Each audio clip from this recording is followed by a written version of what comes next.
Praise the Lord. இன்றைய தியானம் பிரசங்கி 3ஆம் அதிகாரம் 19 முதல் 22 வரை.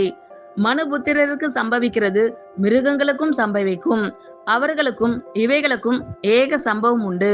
இவைகள் சாகிறது போலவே அவர்களும் சாகிறார்கள். ஜீவன்களுக்கெல்லாம் சுவாசம் ஒன்றே, மிருகத்தை பார்க்கிலும் மனுஷன் மேன்மை உள்ளவன் அல்ல. எல்லாம் மாயையே, எல்லாம் ஒரே இடத்துக்கு போகிறது, எல்லாம் மண்ணிலே உண்டாகிறது, எல்லாம் மண்ணுக்கு திரும்புகிறது. உயர ஏறும் மனுஷனுடைய ஆவியையும் தாழ பூமியில் இறங்கும் மிருகங்களுடைய ஆவியையும் அறிகிறவன் யார்? இப்படி இருக்கிறபடியால் மனுஷன் தன் செய்கைகளில் மகிழ்ச்சியாய் இருக்கும் நன்மையையே அல்லாமல் வேறே நன்மை இல்லை என்று கண்டேன். இதுவே அவன் பங்கு. தனக்கு பின்வரும் காரியங்களை காணும்படிக்கு அவனை திரும்பி வர பண்ணுகிறவன் யார்? மனுபுத்திரருக்கு சம்பவிக்கிறது மிருகங்களுக்கும் சம்பவிக்கும், அவர்களுக்கும் இவைகளுக்கும் ஏக சம்பவம் உண்டு. இவைகள் சாகிறது போலவே அவர்களும் சாகிறார்கள்.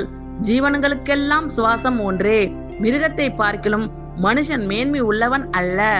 எல்லாம் மாயையே, எல்லாம் ஒரே இடத்துக்கு போகிறது, எல்லாம் மண்ணிலே உண்டாகிறது, எல்லாம் மண்ணுக்கு திரும்புகிறது. உயர ஏறும் மனுஷனுடைய ஆவியையும் தாழ பூமியில் இறங்கும் மிருகங்களுடைய ஆவியையும் அறிகிறவன் யார்? இப்படி இருக்கிறபடியால் மனுஷன் தன் செய்கைகளில் மகிழ்ச்சியாய் இருக்கும் நன்மையையே அல்லாமல் வேறே நன்மை இல்லை என்று கண்டேன். இதுவே அவன் பங்கு.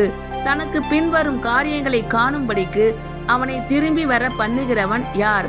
ஆமேன். கர்த்தர் உங்கள் அனைவரையும் ஆசீர்வதிப்பாராக. God bless you all.